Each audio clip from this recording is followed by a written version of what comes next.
Team Bianca, our first step in making a Greenish pizza is wearing the apron. Okay, yan naman Q. I wanna know Q, ano pa ang first step natin to making a Greenish pizza? Yes, Q.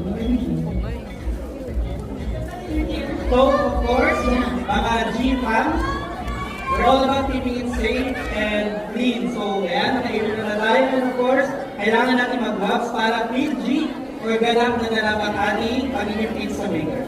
Ayan. Perfect. Oh my God. Guys, again, safety and cleanliness is our priority dito sa Greenish. Kaya naman, ito, what is our next step after wearing our apron, our gloves, Team Will? Okay, so our next step is making sure that our foundation, which is the dough, is correctly filled. So for all ingredients pizzas that we're making